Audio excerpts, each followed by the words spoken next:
Recently मैं कैल Newport की book पढ़ रहा था, how to become a straight A student और how to win at college, और उसमें मैं एक रेवोल्यूशनरी स्टडी टिप ढूंढ रहा था ताकि वो आपको एग्जाम टाइम में हेल्प कर सके। तो फाइनली मुझे 3 स्टडी टिप्स मिली जो हम इस वीडियो में डिस्कस करेंगे। कैल न्यूपोर्ट बोलते हैं कि अगर ये 3 स्ट्रैटेजीज कोई स्टूडेंट अच्छे से फॉलो नहीं कर रहा है तो उसके लिए बाकी सारी स्ट्रैटेजीज यूजलेस हैं। लेकिन इससे पहले मैं आपको वो 3 स्टडी मेथड्स बताऊं, मैं आपके साथ एक स्टोरी डिस्कस करना चाहता हूं। रिसेंटली मैं टोनी रॉबिन्स की एक वीडियो देख रहा था जिसमें वो बताते हैं कि एक बार वो अपने बच्चों के साथ गोल्फ सीखने गए। जैसे ही उन्होंने बॉल को हिट किया तो वो सामने वाले लेक में जाकर गिर गई। उन्होंने फिर से बॉल को हिट किया और वो दोबारा से लेक में जाकर गिर गई। उनके साथ अगली 5-6 बार ऐसा ही हुआ। वो बॉल को हिट करते और वो फिर दोबारा से लेक में जाके गिर जाती। उन्होंने अपने इंस्ट्रक्टर को बुलाया और कहा कि ये तो बहुत ही डिफिकल्ट गेम है, मुझे तो इस गेम में एवरेज बनने में भी सालों लग जाएंगे। इस पर उनका इंस्ट्रक्टर हंसने लगा और उन्होंने कहा, नहीं, तुम सिर्फ 1 मिलीमीटर या 2 मिलीमीटर दूर हो एक बेस्ट प्लेयर बनने से। इस पर टोनी रॉबिन्स हैरान हो गए और उन्होंने कहा, आप ये क्या बोल रहे हो? ये गोल्फ बॉल हर बार अपने गोल से कम 50-60 मीटर दूर जा रही है और आप कह रहे हो कि मैं सिर्फ 1 या 2 मिलीमीटर दूर हूँ। इस पर उनके इंस्ट्रक्टर ने उन्हें समझाया और कहा, देखो, जब तुम एक्चुअल में बॉल को हिट करते हो तो अगर तुम सिर्फ 1 मिलीमीटर दूसरी डायरेक्शन में हिट करोगे तो वो बॉल लेक के बजाय ग्राउंड में हिट करेगी, और अगर तुम बॉल को 1 और मिलीमीटर दूसरी डायरेक्शन में हिट करोगे तो वो बॉल डायरेक्टली होल में जाएगी और तुम अच्छे प्लेयर बन जाओगे। यानी तुम्हारी प्रेजेंट लेवल और तुम्हारी सक्सेस के बीच में सिर्फ 2 मिलीमीटर का फासला है। इससे टोनी रॉबिन्स बहुत इंप्रेस हो गए और उन्होंने सोचा कि ये कितना अच्छा बिलीफ सिस्टम है, और अगर लोग इस तरीके से सोचें तो बहुत सारे लोग जो अपने गोल में क्विट कर देते हैं वो उससे बच सकते हैं। और ये रियल लाइफ के बाकी केसेस में भी ट्रू है। एक बार टोनी रॉबिन्स अपने फ्रेंड के पास गए हुए थे जो कि एक प्लास्टिक सर्जन थे। वो प्लास्टिक सर्जन अपने काम में इतने अच्छे थे कि लोग उन्हें $1 मिलियन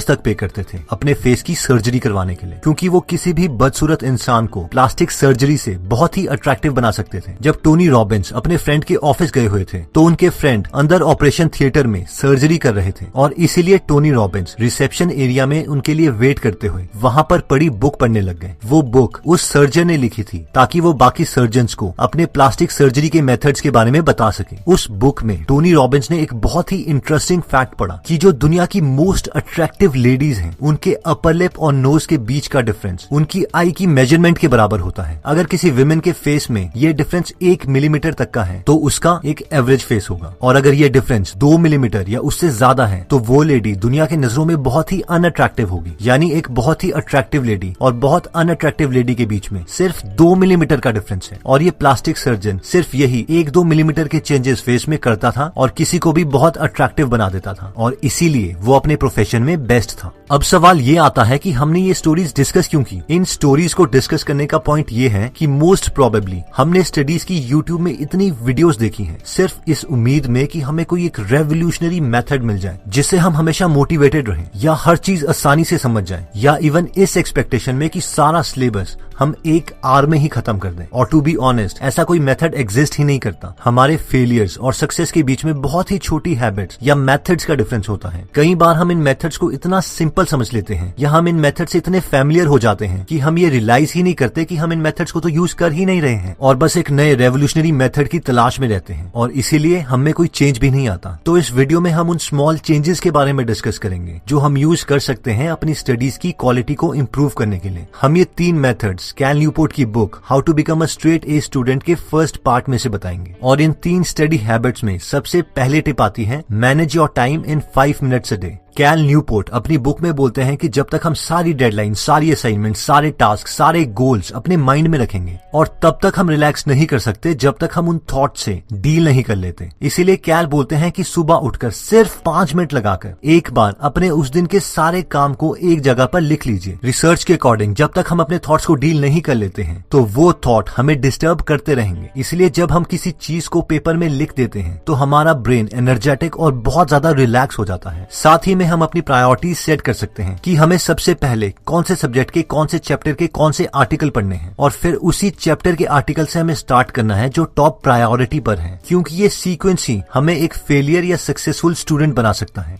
सेकंड टिप कहती है कि डिक्लेयर वॉर ऑन प्रोक्रास्टिनेशन, यानी बस डिसाइड कर लो कि मैं अब चीजों को टालूंगा नहीं और उन्हें कंप्लीट करूंगा ही करूंगा। अब हमने ये बोल तो दिया, लेकिन हम इसे करेंगे कैसे? इसके लिए हमारे पास 4 मेथड्स आते हैं। पहला मेथड कहता है keep a work progress journal. याद करो वो लास्ट टाइम जब आपने किसी इंपॉर्टेंट चीज को टाला था। शायद कुछ ऐसा एक्सक्यूज दिया होगा आपके ब्रेन ने आपको, यार इस काम को करने के लिए तो अभी मेरे पास सारी चीजें ही नहीं है, लेकिन मैं इस काम को कल कर सकता हूँ क्योंकि कल तो मेरे पास इस काम को कंप्लीट करने के लिए सारा सामान होगा। या फिर हमने खुद से कुछ ऐसा बहाना मारा होगा, यार अभी लेट भी हो गया है और मैं थक भी गया हूँ, अगर अभी इस काम को करता हूँ तो कुछ समझ में भी नहीं आएगा और टाइम ही वेस्ट होगा, इससे बेटर है कि मैं इसे कल सुबह स्टार्ट करूँ क्योंकि उस वक्त मैं एकदम फ्रेश भी हूँगा। मगर मेन बात यह है कि हम खुद से कभी ये एडमिट नहीं करते कि उस काम को हम टाल रहे हैं क्योंकि वो बोरिंग है और हम एकदम सुस्त हैं। कैल के अकॉर्डिंग इस चीज को ओवरकम करने का एक बहुत इफेक्टिव तरीका है और वो ये है कि हम सोने से पहले हर रात एक नोटबुक या ऐप में उन सब चीजों को प्रायोरिटी वाइज लिखें जो हम नेक्स्ट डे करना चाहते हैं। इसमें हमें सिर्फ 1 मिनट लगेगा और थोड़े दिनों के बाद ये एक हैबिट में भी कन्वर्ट हो जाएगा और ऐसा करने से हम अपनी प्रोग्रेस भी नोट कर सकते हैं। प्लस रिसर्च के अकॉर्डिंग सिर्फ किसी चीज को लिखने से हमारे उस टास्क को कंप्लीट करने के चांसेस कहीं ज्यादा बढ़ जाते हैं। नेक्स्ट स्ट्रेटेजी कहती है फीड द मशीन। आपने भी नोटिस किया होगा कि जब भी हमारे पास लो एनर्जी होती है तो हम उस वक्त हमेशा चीजों को टालते ही हैं, प्रोक्रास्टिनेट करते हैं। इमेजिन कीजिए कि आप बहुत थके हुए हैं, बहुत भूखे हैं, क्या उस वक्त आप फोकस होके कोई सब्जेक्ट पढ़ सकते हैं? इसका सिंपल आंसर है कभी नहीं। और अगर आप जबरदस्ती वो सब्जेक्ट पढ़ते भी हैं तो भी आपको कुछ याद नहीं रहेगा। और कैल न्यूपोर्ट भी यही कहते हैं कि हमें खुद को एक मशीन समझना चाहिए और इसे हमेशा अच्छा फ्यूल देते रहना चाहिए। रिसर्च के मुताबिक जब हम लो एनर्जी स्टेट में होते हैं तो हमारी विल पावर ऑलमोस्ट 0 होती है और हम चीजों को जरूर टालते हैं। अपने को हाई एनर्जी स्टेट में रखने के लिए हम 3 चीजें कर सकते हैं। पहला, हमें कोई भी मील स्किप नहीं करना है, चाहे फिर हमारा कितना भी बिजी दिन क्यों ना हो। ऑब्वियसली हमें ओवर ईटिंग भी नहीं करनी है। सेकंड, हमें अपने को हमेशा हाइड्रेटेड रखना है, यानी अपने पास पानी की बोतल रखें और हर थोड़ी देर के बाद, प्रेफरेबली 45 मिनट्स के बाद पानी पीते रहें। थर्ड, खाने को एनर्जी के लिए खाएं, ना कि अपनी सेटिस्फैक्शन के लिए, यानी हमें ऐसी चीजें खानी है जो हमें दिन भर कांस्टेंट एनर्जी दे, जैसे कि पीनट्स, फ्रूट्स, वेजिटेबल्स या कोई भी कॉम्प्लेक्स कार्बोहाइड्रेट्स का सोर्स। अगर हम किसी ऐसी चीज को खाते हैं जिसमें शुगर की क्वांटिटी ज्यादा है तो वो हमें थोड़ी देर के लिए हाई बर्स्ट ऑफ एनर्जी देगी और उसके बाद वो एनर्जी एकदम डिप्लीट हो जाएगी, खत्म हो जाएगी और फिर हमें दोबारा से भूख लगने लगेगी।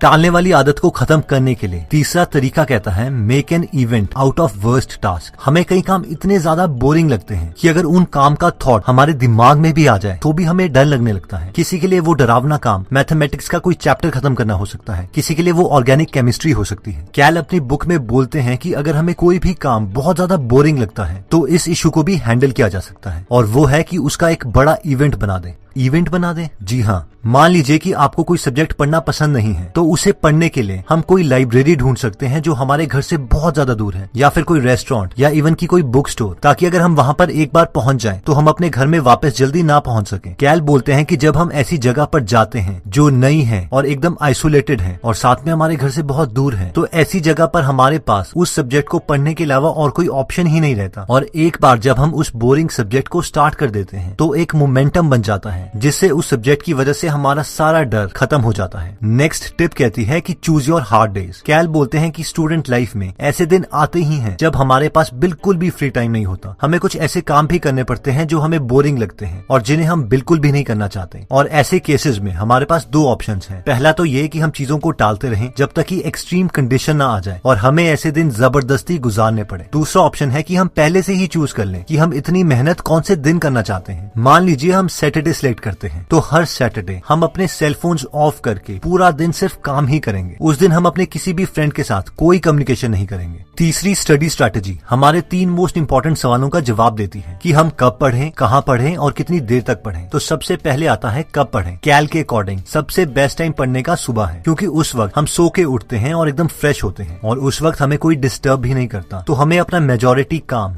डिनर से पहले ही खत्म कर लेना चाहिए। इवन अगर हमें दिन में क्लासेस के बीच में 1 आवर फ्री मिलता है तो हमें उस वक्त अपना सेल फोन ऑफ करके उस टाइम को भी यूटिलाइज करना चाहिए। कैल के अकॉर्डिंग नाइट टाइम में उतनी अच्छी पढ़ाई नहीं होती, खासकर अगर हम अपने हॉस्टल में रहते हैं, क्योंकि उस वक्त सारे फ्रेंड्स जागे हुए होते हैं और हमसे सोशल होना चाहते हैं। वैसे मेरे पर्सनल एक्सपीरियंस के अकॉर्डिंग बहुत से स्टूडेंट्स नाइट टाइम में भी पढ़ के बहुत अच्छा स्कोर कर लेते हैं। इसलिए आप इस टिप को यूज करने से पहले खुद को भी एनालाइज कर लीजिए कि आपके लिए क्या काम कर रहा है। अगला सवाल आता है कि कहाँ पढ़ें। इसमें कैल बोलते हैं कि जितनी अकेली जगह हो उतना बेटर है, और मेरे एक्सपीरियंस के अकॉर्डिंग भी ये एकदम ठीक है। हमें ऐसी जगह जाना चाहिए जहाँ पर हमें कोई डिस्टर्ब ना करे, जहाँ हम अच्छी सेल्फ स्टडी कर सके। जगह जैसे कि ऐसी लाइब्रेरी जहाँ पे कम से कम स्टूडेंट्स आते हो, या एक बिल्कुल अकेला रूम, या अगर आप हॉस्टल में हैं तो अपने फ्रेंड्स को बोलिए कि रूम में बाहर से ताला लगा दें, और फिर आप काफी टाइम तक आइसोलेशन में पढ़ाई कर सकते हैं। नेक्स्ट सवाल आता है कि कितनी देर तक पढ़ें। इसमें कैल बोलते हैं कि हमें हर एक आवर के बाद ब्रेक ले लेनी चाहिए, और इनफैक्ट ये सवाल उन्होंने काफी टॉपर से भी पूछा था और सबने यही जवाब दिया कि वो 1 से 1.5 घंटे के बाद हमेशा 15-20 मिनट का ब्रेक ले लेते थे, ताकि उनका माइंड फ्रेश हो जाए। उस वक्त हम वॉक कर सकते हैं, लाइट एक्सरसाइज कर सकते हैं, कुछ भी करिए, बस स्टडी से थोड़ी देर के लिए दूर जाइए। मैं दोबारा रिपीट करता हूँ कि सिर्फ थोड़ी देर के लिए स्टडी से बाहर जाइए, ये नहीं कि फेसबुक में हम दोबारा से टाइम वेस्ट कर रहे हैं। तो दोस्तों, इस वीडियो में हमने देखा कि सक्सेस और फेलियर के बीच में